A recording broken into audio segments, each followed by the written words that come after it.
కృష్ణ వాసుదేవ కేశవ పరమాత్మ అప్రమేయ వరద హరిముకుంద మిమ్ము చూడగంటి మీ కృపగనుగొంటి అఖిల సౌఖ్య పదవులందుకొంటి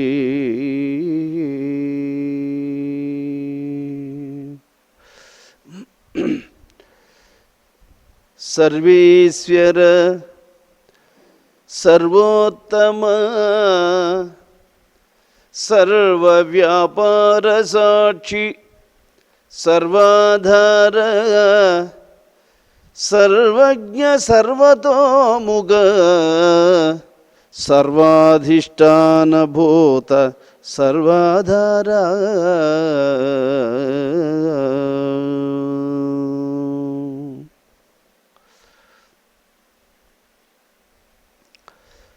సర్వలోక పూజ్యుడైనటువంటి జగద్గురువగు శ్రీకృష్ణ భగవానుని పాదపద్మములకు శిరస్సాష్టాంగ నమస్సుమాంజలులు. శ్రీకృష్ణ భగవానుడు రుక్మిణీదేవికి ఉపదేశించినటువంటి వైరాగ్య ప్రకరణమునందు స్వామివారు ఉపదేశమునకు శిష్యులకు ఎటువంటి అర్హత ఉండాలి అన్న విషయాన్ని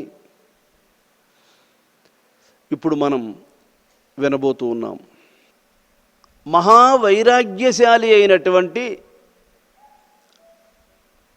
పతివ్రతా శిరోమణియగు రుక్మిణీదేవి శ్రీకృష్ణ భగవానుని ఇలా ప్రార్థిస్తుంది. పరభక్తలోకరక్షక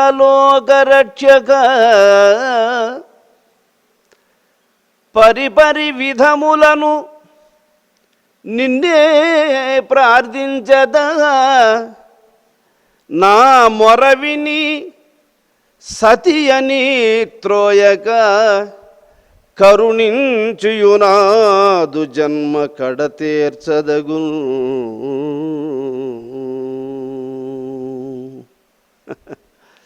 ప్రాణేశ్వర, ఓ పరంధామ, ఇంతకాలముగా నేను మీ సమీపములో ఉండి మీకు అర్ధాంగినయ్యుండి కూడా మిమ్మల్ని ఆశ్రయించకుండా ఈ సత్యాన్ని తెలుసుకోకుండా ఇంతకాలము గడిపేశాను. ఇదే నా అవివేకమునకు తార్కాణము. సర్వలోకాలకు ఆధారభూతుడవైనటువంటి పరమాత్మవు నీవని నిన్ను ఆశ్రయిస్తున్నాను ప్రాణేశ్వర. కాబట్టి భార్య గదా అనే చనువుతో నీకేమే ఇప్పుడు దానితో పని అని అనద్దు స్వామి. ఆ సత్యాన్ని నాకు తెలియచేసి సర్వ సందేహాల నుండి విడుబడదగినటువంటి విముక్తి మార్గాన్ని ఉపదేశించమని అడిగినప్పుడు స్వామివారు చిరునవ్వు నవ్వుతూ రుక్మిణీదేవి విషయంలో చాలా సంతోషించినటువంటి వాడయి ఇలా అంటున్నాడు. దేవి, చాలా చక్కని ప్రశ్నను అడిగావు.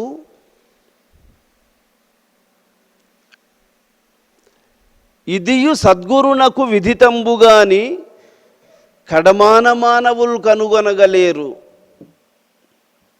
నువ్వు అడిగినటువంటి ప్రశ్నకు సమాధానము భగవంతుని గూర్చి తెలుసుకోవడం ఒక్కటే.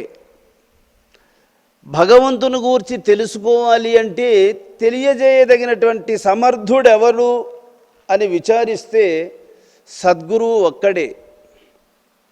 సద్గురువు అనగా గురువు అనే పేరు భగవంతునికి. గురువు అనే పేరు అది నరులకు పెట్టింది కాదు, అది నరులకు వర్తించేది కాదు. గురువు అంటే ఒక వ్యక్తి కాదు. ఈ లోకములో స్వరూపముతో కూడినది ఏదైనా నశించిపోవాల్సిందే. బ్రహ్మైనా, విష్ణువైనా, ఈశ్వరుడైనా వీళ్ళకందరికీ కూడా ఒక పేరు ఏర్పడాలి అంటే దానికి ఒక రూపం ఉండాలి.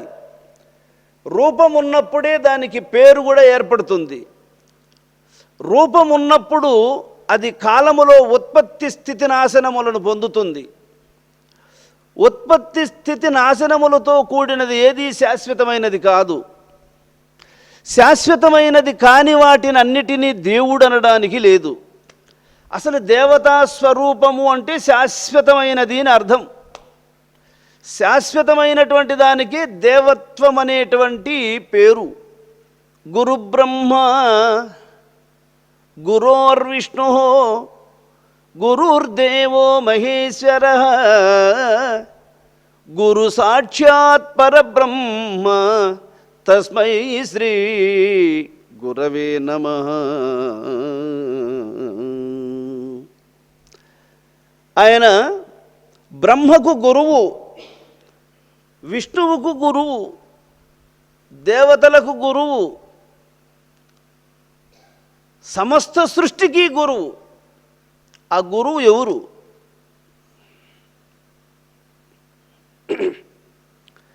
నేను గురువా? నాకు గురువు ఉన్నాడండి.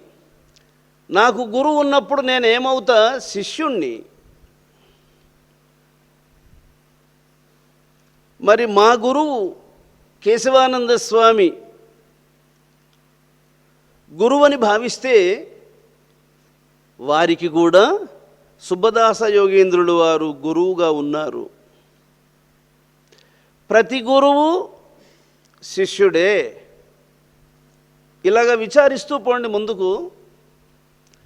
అలాగే శ్రీకృష్ణ పరమాత్మ గురువు. కానీ శ్రీకృష్ణ భగవానునికి గురువు ఎవరు? సాందీప మౌనేంద్రుడు వారు. మరి సాందీప మౌనేంద్రుడు వారికి గురువు ఎవరు? సుఖయోగీంద్రుడు వారు. సుఖయోగీంద్రుడు వారికి గురువు ఎవరు? జనక మహారాజు గారు. ప్రతి ఒక్కరూ వాళ్ళ వాళ్ళ గురువుకు వాళ్ళు శిష్యులే.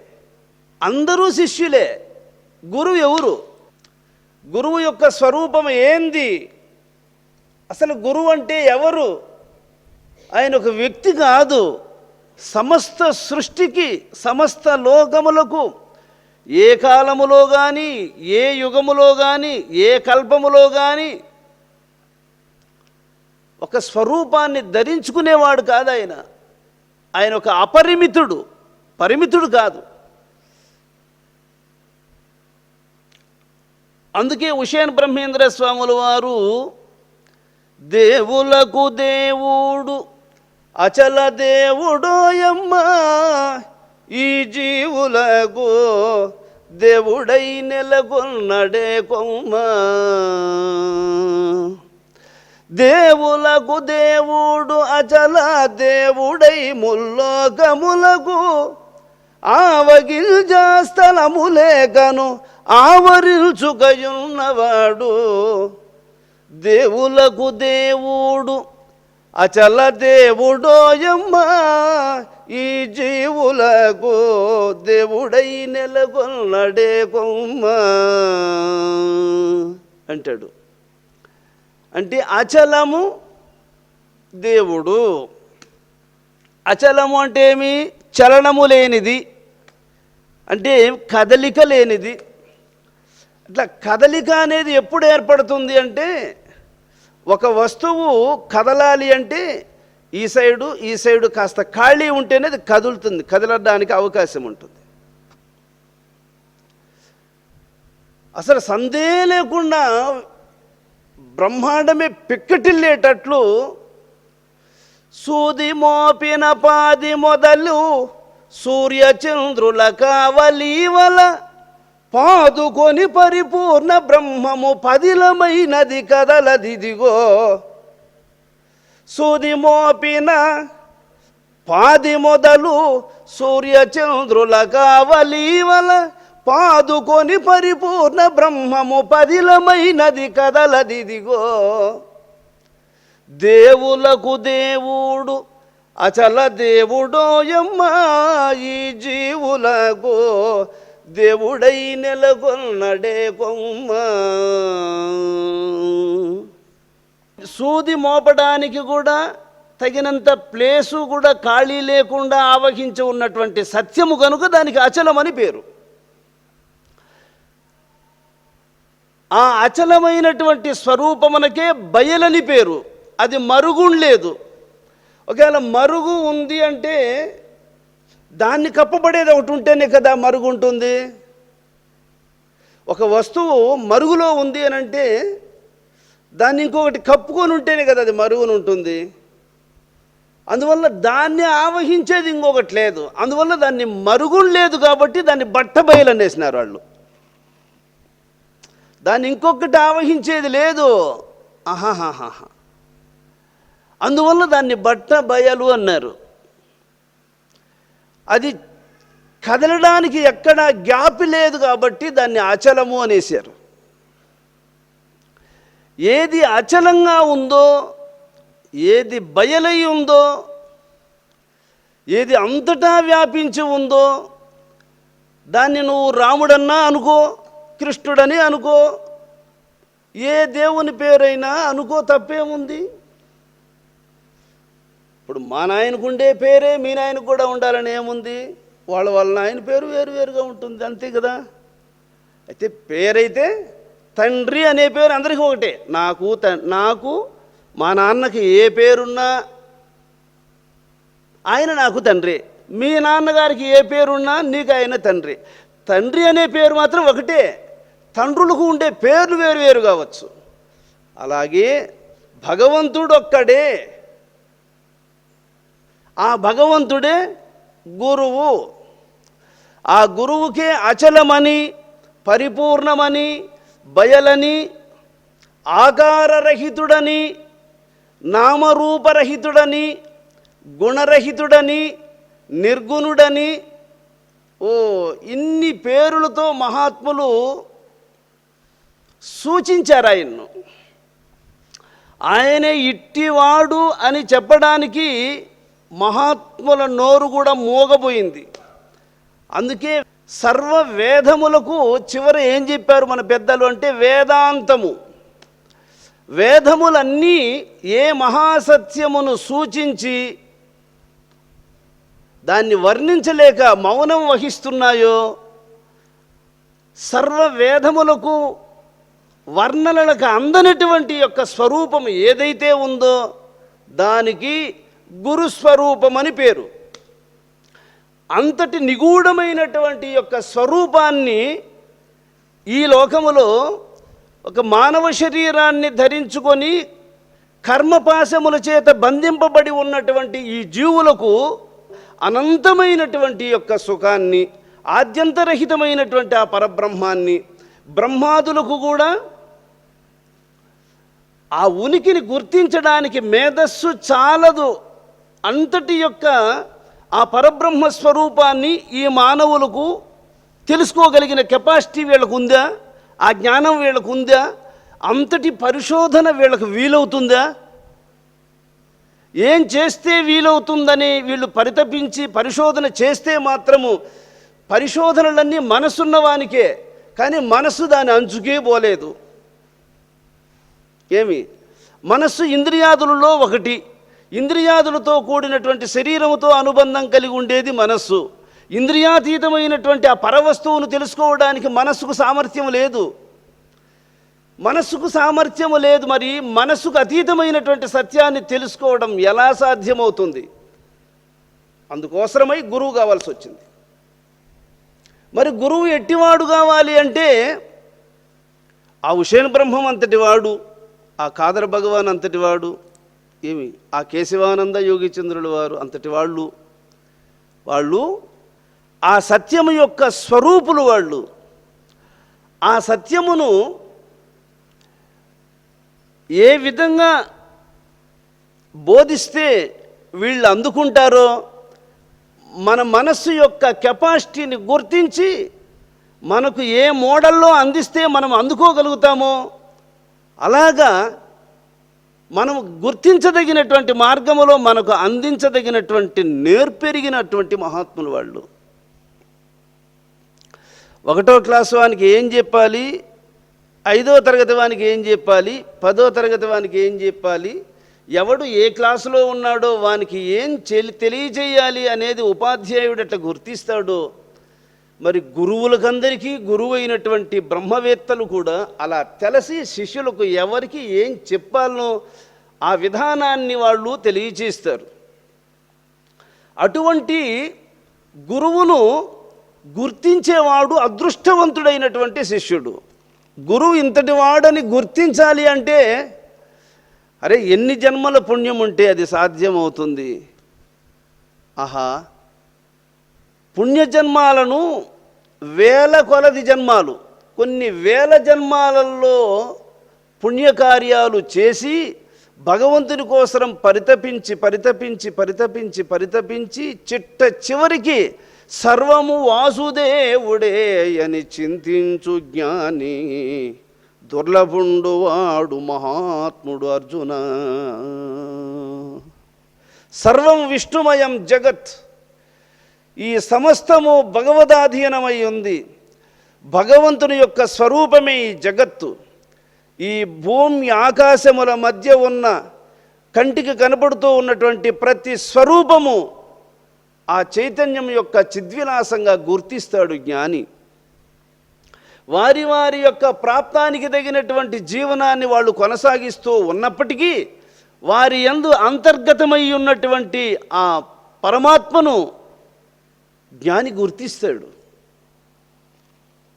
అటువంటి మహాత్ముడు గురువును భగవంతుడని తెలుసుకుంటాడు. అది శిష్యునికి గురువు భగవంతుడనే విషయం బోధపడిందా, వానికి అదే కడపటి జన్మ. వాడు మళ్ళా తిరిగి రాడు. ఎందుకో తెలుసా, ఆయన్ను గుర్తుపట్టాడు. తండ్రిని బిడ్డ గుర్తుపట్టాడంటే నాన్న అని తండ్రి ఒడిలేకి పోవడానికి చేతులు చంపుతాడు. ప్రేమమూర్తి అయినటువంటి తండ్రి బిడ్డని వెంటనే ఎత్తుకుంటాడు కదా. అలాగే ఎన్నో జన్మలుగా దూరమైపోయినటువంటి జీవుడు తన తండ్రి పరమాత్మ గురు రూపములో ఉన్నాడని గుర్తించి ఆ మహాత్ముని చేరుకోవడానికి చేతులు జాచితే కరుణాసముద్రుడైన మహాత్ముడు హక్కును చేర్చుకోడా?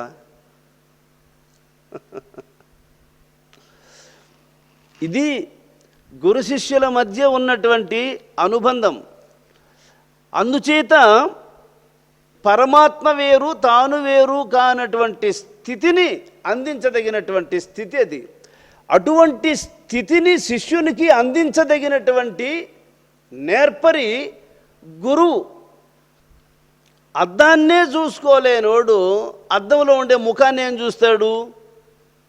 గురువునే గుర్తించలేనటువంటి వాడు భగవంతుని ఏం గుర్తిస్తాడు? గుర్తించలేడు. కాబట్టి గురు భక్తి లేని వారికి ఎరిగింపగబోలదిట్టి నిర్మల బోధ.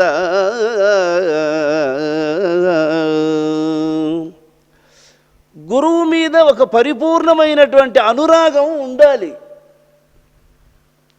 విడదీయరానటువంటి యొక్క అనుబంధం ఆయనతో ఏర్పడిందా, విద్య తప్పనిసరిగా అతనికి అందుతుంది. దీన్ని మా గురుదేవుల వారు చెప్తూ ఉండేవాడు. ఇది ధనముల మార్పిడి చేత కానీ విద్యల మార్పిడి చేత కానీ వచ్చేది కాదు నాయన, ఇది కేవలం అన్యోన్యంతోనే రావాలి అని చెప్పేవాడు. అన్యోన్యం అంటే ఏమి? విడదీయరానటువంటి సంబంధం. తండ్రికి బిడ్డకు ఎలాంటి సంబంధం ఉంటుందో ఏమి, అటువంటి సంబంధము గురుపుత్రుల గురు శిష్యుల మధ్య ఉన్నప్పుడు ఆ విద్య పట్టుబడుతుంది.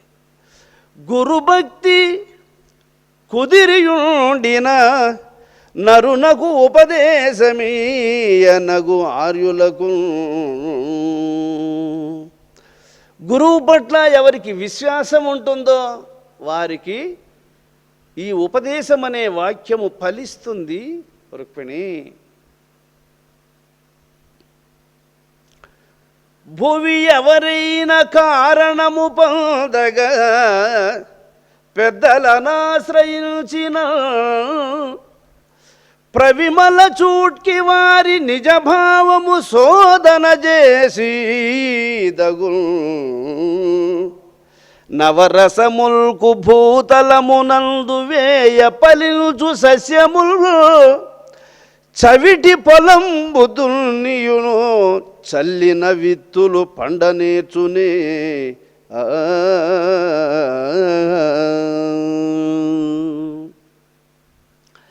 ఎవరైనా ఉపదేశము కావాలి అని పెద్దలైనటువంటి మహర్షులను ఆశ్రయించినప్పుడు వాళ్ళ యొక్క అంతరంగాన్ని గుర్తించి వారికి సత్యాన్ని ఉపదేశించాలి అంటాడు. కారణం ఏమిటి అంటే, సారవంతమైనటువంటి భూమిలో విత్తనము నాటితే అది మొలకెత్తుతుంది, అది మహావృక్షం అవుతుంది, ఎందరికో నీడనిస్తుంది, పండ్లనిస్తుంది, ఫలాదులను అందిస్తుంది. చవటి భూమిలో విత్తనం వేసామనుకోండి, అదే మొలకే ఎత్తదో, ఇంకా పంటేమిస్తుంది. అలాగే ఎవనికి గురుభక్తి ఉంటుందో వానికి సారవంతమైన భూమిలో వేసిన విత్తనము ఎట్లా చెట్టయి మహావృక్షమై ఎట్ట నీడనిస్తుందో, అలాగే గురుభక్తి కలిగినటువంటి పుణ్యాత్మని హృదయములో పడిందంటే ఈ సత్యము అది ప్రబలమవుతుంది. గురుభక్తి లేకుండా ఉండేటువంటి వాని హృదయములో ఇది వేసినా, చవటి భూమిలో విత్తనం వేస్తే అది మొలకెత్తకుండా పోయినట్లు వాడు నిరుపయోగంగా పోగొట్టుకుంటాడు. అంటే చెప్పి ప్రయోజనం లేదు. ఒకవేళ అభిమానముతో చెప్పినా ఉపయోగం లేదు, అది నిరుపయోగంగా వేస్ట్గా వెళ్ళిపోతుంది, అంతే, పోగొట్టుకుంటాడు. చూసారా? అయితే ఇచ్చేవాడు దయాగుణంతో ఇచ్చిన దాన్ని తీసుకునేటువంటి వానికి శ్రద్ధ లేకపోతే అది ఫలించదు.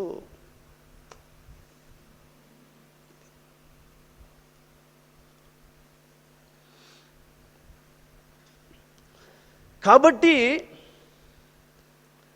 ప్రతి ఒక్కరూ విచారజ్ఞానముతో ఆస్వాదించాలి.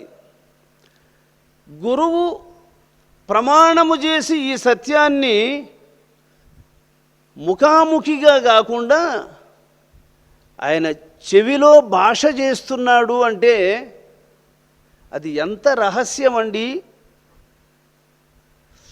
రహస్యం అంటే ఏమి? మరుగు. అది జగత్తుకే మరుగున ఉంది, బ్రహ్మాదులకు కూడా మరుగై ఉంది. దాని స్వరూపమే మరుగు. అది దాని యొక్క స్వరూపమే మరుగు, అంతే.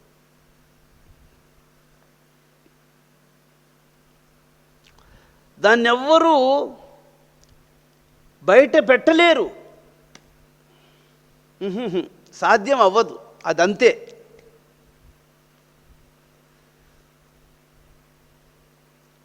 ఒకవేళ దాన్ని ఎవరైనా బయలు పెట్టాలని అనుకుంటే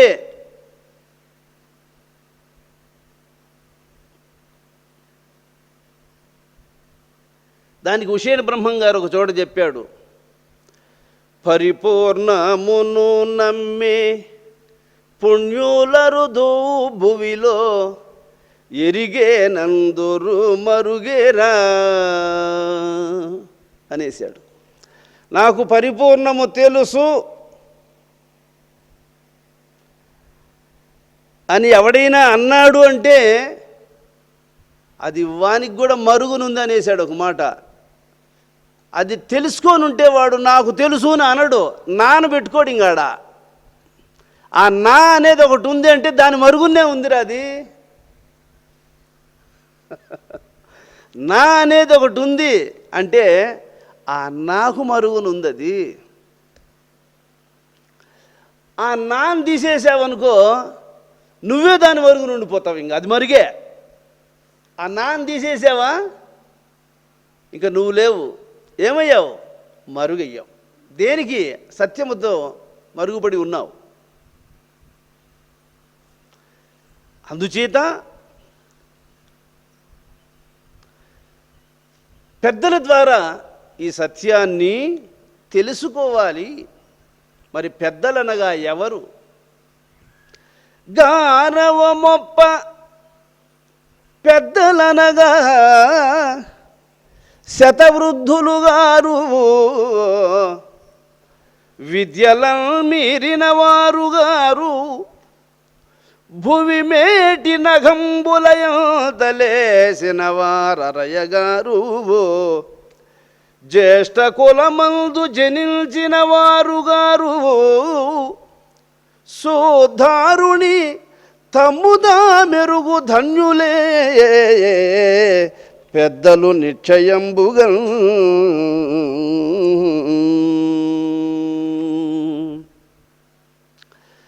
పెద్దల ద్వారా ఈ సత్యాన్ని తెలుసుకోవాలి అని చెప్పాను కదా రుక్మిణి. పెద్దలనగా 100 సంవత్సరాలు వయసు కలిగిన వారు కాదు పెద్దలంటే. ఎత్తైన మేడలు కట్టుకొని ఉండేవాళ్ళు కాదు పెద్దలంటే. కులశ్రేష్ఠులు కాదు పెద్దలంటే.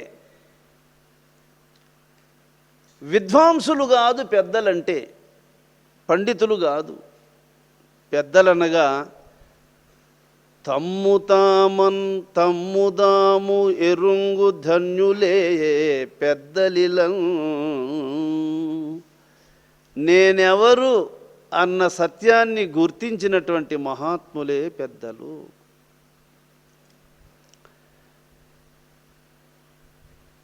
నేనెవరు అనే విషయాన్ని గుర్తిస్తే ఆ గుర్తు లేకుండా పోతుంది. ఇంకంతే. ఆ గుర్తించేవాడు ఆ సత్యస్వరూపుడు అవుతాడు. అతన్ని ఏమంటారు? తన యథార్థ స్వరూపాన్ని తెలిసి కలుసుకున్నటువంటి మహాత్ముడు. అటువంటి వారి ద్వారా ఈ సత్యాన్ని తెలుసుకోవాలి. అట్టివారి వెనకి పట్టి అనుదినంబు దేవదేవుడంచు తెలసి. ఎవరైతే తన యథార్థ స్వరూపాన్ని తెలుసుకొని ఈ లోకములో లీలగా శరీరముతో అలా నడియాడుతూ ఉంటారే, అటువంటి ఆ మహాత్ములను గుర్తించి వాళ్ళను పట్టుకోవాలన్నాడు. వాళ్ళను పట్టుకుంటే వాళ్ళు తెలియచేస్తారు ఈ సత్యాన్ని. ఓ రుక్మిణి, అట్టివారి వెదకి పట్టి అనుదినంబు దేవదేవుడంచు తెలసి గురుని సేవ చేసి అతని చిత్తంబు మెప్పించి ముక్తిగాంచవలయు మొదలు నరుడు.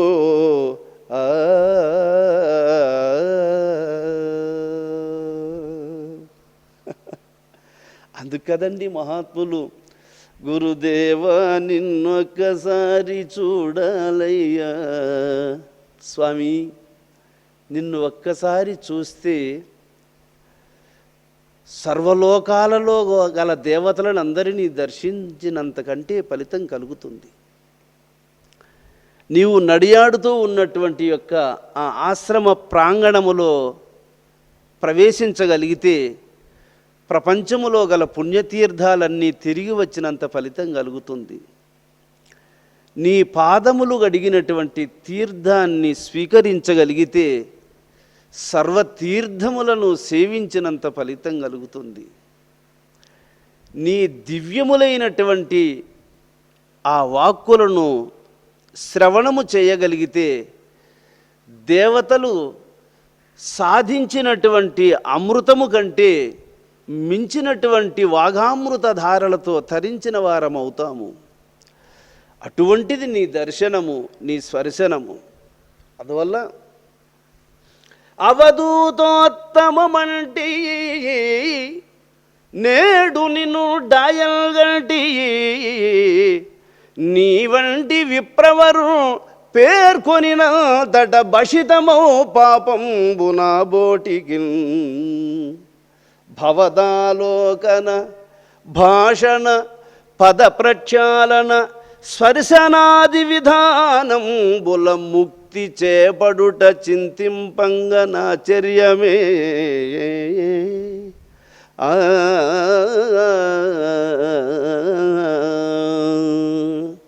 ఇంకా 7 రోజుల్లో మరణం ఉంది.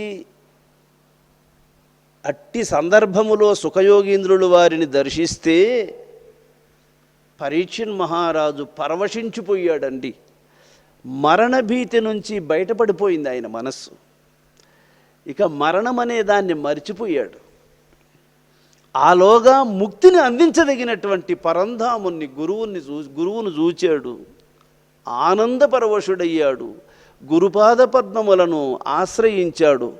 పాలము నేల మోపి భయభక్తులతోడ నమస్కరించి భూపాలకులోత్తముండు నేడు నా పాలిట భాగ్యమెట్టిదియో ఓ పావనమూర్తి పుణ్యకీర్తివి వేళకు నీవు వచ్చితివి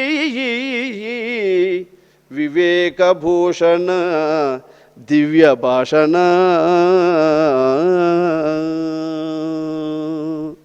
పాలము నేల మోపి భయభక్తులతోడ నమస్కరించి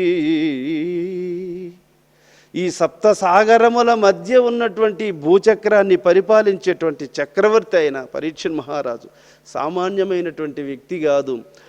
గోచి కూడా లేకుండా దిగంబరుడుగా వస్తున్నటువంటి ఆ మహాత్ముని యొక్క ఆంతరంగికమైనటువంటి జ్ఞాన వైభవాన్ని గుర్తించిన ఆ జన్మ సంస్కారపరుడు మహాత్ముడు. ఎవడు గుర్తిస్తాడండి అట్టివా? వెర్రితనము మాని విజ్ఞానమూర్తి అయి బ్రహ్మభావమునను పర్యటింప వెర్రి అనుచు సుకుని వెంటనే తింతురు వెలధులర్భకులను వెర్రులగుచు. ఆ హస్తినాపురములో ఉన్నటువంటి స్త్రీలు పురుషులు పిల్లలు పెద్దలు అందరూ కూడా ఈయన వెర్రోడు పోతున్నాడు, గోచి కూడా లేకుండా పోతున్నాడని చెప్పి ఆయన మీద మట్టి పిల్లలు విసిరేవాళ్ళు, నవ్వేవాళ్ళు, గేలి చేసేవాళ్ళు. అలాంటి యొక్క స్వరూపముతో ఉన్నటువంటి మహాత్ముని గుర్తించి పాలమునేలమోపి భయభక్తులతోడ నమస్కరించి అదే మహాత్ముని ఇంతమంది గుర్తించలేకపోవడానికి మట్టి పిల్లలు విసరడానికి ఏమిటి కారణం? ఆ మహాత్ముని చూచి భయభక్తులతో ఒక చక్రవర్తిగా ఉన్నటువంటి పరీక్షణ్ మహారాజు నమస్కరించడానికి ఏమిటి కారణం? వాళ్ళకు ఆ జన్మ సంస్కారం లేదు కాబట్టి ఆయన గుర్తించలేకపోయారు. ఈయనకు ఆ జన్మ సంస్కారం ఉంది, గుర్తించగలిగాడు. కాబట్టి మనం జ్ఞానాన్ని సంపాదించాలి, పెద్దలను ఆశ్రయించాలి, వినయము కలిగి జీవించాలి, మనస్సును ఎప్పుడూ జ్ఞానమయంగా ఉంచుకోవాలి, పరిశీలనాత్మకమైనటువంటి భావాన్వేషణలో ప్రపంచములో జీవనాన్ని కొనసాగించాలి. అప్పుడే ఇది సాధ్యమవుతుంది. అలాగా అవధూతోత్తమంటి నేడు నిన్ను డయగంటి యోగి శ్రేష్ఠుడమైనటువంటి ఓ మహాత్మా, నిన్ను సమీపించగలిగానయ్యా, నిన్ను దర్శించగలిగానయ్యా. మీ వంటి విప్రవరు పేర్కొనిన తట భషితమౌ పాపంబు నా బోటికి. నీ వంటి మహాత్ముని పేరు మనసులో తలుచుకుంటే చాలు స్వామి, నా వంటి వాని పాపాలు కాలిపోతాయి. నీ పేరు తలుచుకుంటే చాలు. అందుకే గురుదేవా, గురుస్వామి, ప్రభు, తండ్రి అని అనురు ఆయన్ను. ఆ మంత్రమే చాలు. ఇంకా గురుదేవా అదే మంత్రం. ఇంకా మంత్రాన్ని ఇచ్చినోడు ఆయన. మంత్రము కంటే కూడా గురువు యొక్క స్వరూపాన్ని గుర్తు చేసుకో. అది భగవత్ స్వరూపము కంటే గురు స్వరూపము విశిష్టమైందని తెలుసుకో.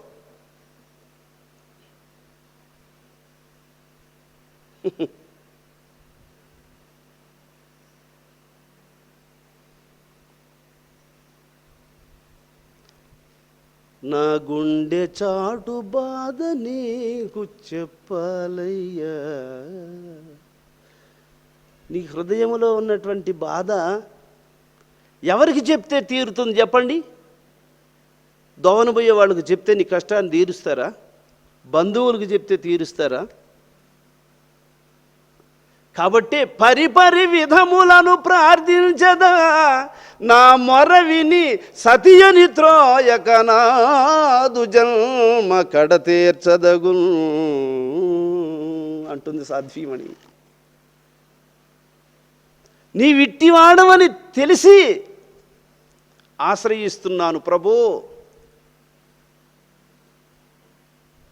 నన్ను కడతీర్చు తండ్రి అని ప్రార్థిస్తుంది. అటువంటి మహాత్ములను వెదకాలి అంటాడు. చూడండి, వెదకాలి అంటే మనకు తెలియాలి కదండి. ఇప్పుడు ఇక్కడ ఇంతమంది ఉన్నారు. ఈ ఇంతమందిలో ఎట్టివాడు గురువు అని నువ్వు గుర్తించాలి అంటే గురువును గుర్తించగలిగిన జ్ఞానం నీకు కావాలి కదా. అందరిలాగా ఆయన కూడా ఒక మనిషిలాగానే ఉంటాడు. కానీ ఆయన వీళ్ళలో ఎవరు గురువు అయి ఉండొచ్చు? బాగా గడ్డం ఉన్నటువంటి వాళ్ళ, పెద్ద జుట్టు వేసుకొని ఉన్నటువంటి వాళ్ళ, ఎవరు ఏ ఏ ఏ చిహ్నములు ఉంటే వాళ్ళని గురువు అనొచ్చు? సాధ్యం అవుతుందా గుర్తించడానికి? సాధ్యం అవుతుంది. ఎప్పుడు సాధ్యం అవుతుంది తెలుసా? చక్కెరను ఇసుకను రెండింటిని మిశ్రమం చేసేసి అక్కడ పడేసేస్తే చీమ చక్కెర ముక్కను తెచ్చుకుంటుంది, చెదులు పురుగు మట్టి ముక్కను ఎత్తుకొని చెదులు పురుగు మట్టి ముక్కను ఎత్తుకొని పోతుంది, చీమ చక్కెర ముక్కను ఎత్తుకొని పోతుంది. దుర్యోధన, నేను ఆయుధము బట్టను యుద్ధము చేయను. 10,000 మంది యధువీరులు ఆయుధము పట్టగలరు, యుద్ధము చేయగలరు. మీకు ఏది ఇష్టమో అది కోరుకోండి అని చెప్పినప్పుడు నువ్వు ఆయుధం పట్టకపోయినా యుద్ధము చేయకపోయినా నీ అనుగ్రహం ఉంటే చాలు కృష్ణ, నాకు నువ్వే కావాలి అన్నాడు అర్జునుడు. ఆయుధం పట్టనోడు యుద్ధము చేయనోడు ఎందుకు తిండిదండగా? నాకు ఈ 10,000 మంది యధువీరులే నాకు కావాలని కోరుకున్నాడు. అంటే చెదులు పురుగు మట్టి ముక్కనే ఇష్టంగా ఎత్తుకొని పోయినట్లు, చీమ చక్కెర ముక్కను ఇష్టంగా ఎత్తుకొని పోయి ఆస్వాదించినట్లు, చీమ చక్కెర ముక్కను ఎత్తుకొని పోయి హాయిగా ఆరగిస్తుంది, చెదులు పురుగు మట్టి ముక్కను ఎత్తుకొని పోయి పెద్ద పుట్టలు పెట్టి పాములు పాలు చేసి చచ్చిపోతుంది.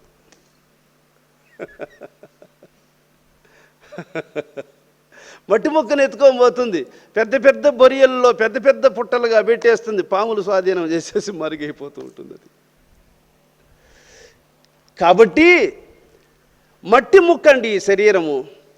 అజ్ఞానిగా ఉండేటువంటి వాడు దీని మీద మమకారాన్ని చూపిస్తాడు. జ్ఞాని అయినటువంటి వాడు దీనికి ఆధారమైనటువంటి యొక్క సత్యం మీద దృష్టి పెట్టుకుంటాడు. వాడు దాన్ని ఎత్తుకుంటాడు, వీడు దీన్ని ఎత్తుకుంటాడు. చెదులు పురుగు మట్టి ముక్కను ఎత్తుకున్నట్లు అజ్ఞానిగా ఉండేటువంటి వాడు ఈ మట్టి ముక్క మీద మనసు పెట్టుకుంటాడు, చివరికి పోగొట్టుకుంటాడు, కన్నీళ్లు పెట్టుకుంటాడు, చింతిస్తాడు.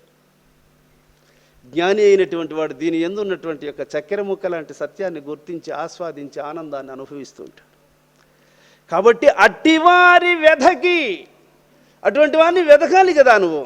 ఎలా వెతకాలి అంటే చీమ ఎలాగ తెలుసుకుంటుందో, చీమకు చక్కెరను గుర్తించే జ్ఞానం ఎలాగా ఉందో, నీటికి పల్లాన్ని తెలుసుకునే జ్ఞానం ఎలాగా ఉందో, తేనెటీగకు మకరందాన్ని తీసుకునే జ్ఞానం ఎలాగా ఉందో, అలాగే పూర్వజన్మ పుణ్యం అనేది గురువును గుర్తించగలిగేటువంటి జ్ఞానం వాళ్ళలోనే ఉదయిస్తుంది. ఇదేంటి, గురువును గుర్తించాలంటే కూడా పూర్వజన్మ పుణ్యం ఉండాలి, అదృష్టం ఉండాలి.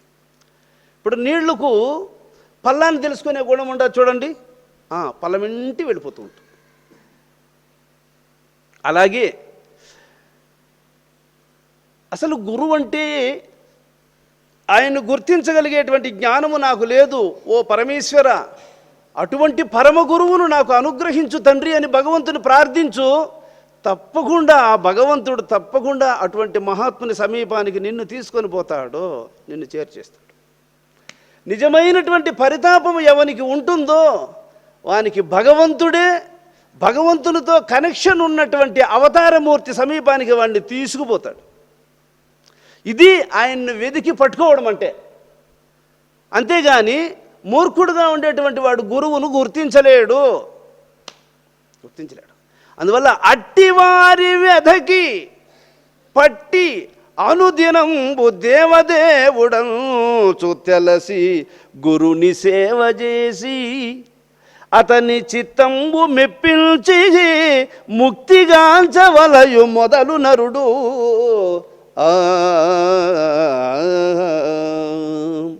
గురువుకు సేవ చెయ్యాలి అంటాడు ఇక్కడ. అతని సేవ చేసి అతని చిత్తంబు మెప్పించి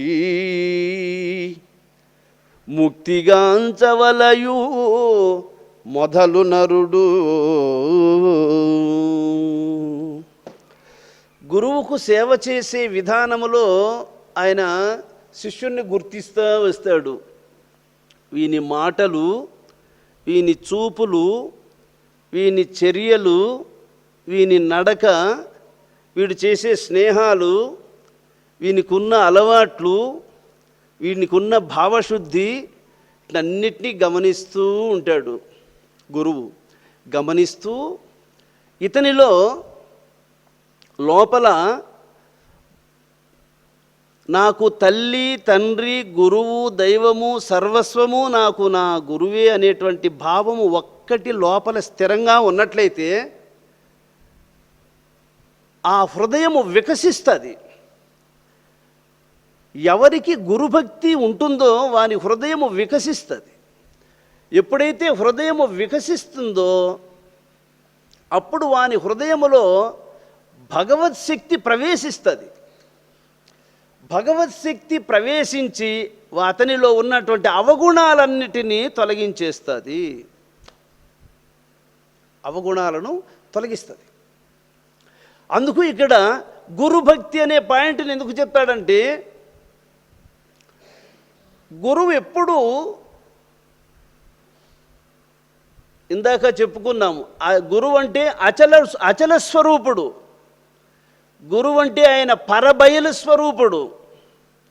గురువు అంటే ఆకారరహితుడు, సాక్షాత్తు పరబ్రహ్మ స్వరూపమునకు గురువు అని పేరు అని మొదట్లో చెప్పుకున్నాం. దాన్ని బేస్ చేసుకొని మీరు ఆలోచన చేయాలి మిగతా విషయాలన్నీ. ఆయన అంటే ఒక వ్యక్తిగా ఆలోచన చేస్తే ఇంక మీరు జారిపోయినట్లే కాదు. ఆయన ఒక నిర్గుణ నిరాకార పరబ్రహ్మ స్వరూపము, పరిపూర్ణ పరబ్రహ్మ స్వరూపంగా భగవంతునికి గురువు అని పేరు అనేటువంటి భావంతో దృష్టి పెట్టుకొని మిగతా విషయాలన్నీ వినాలి.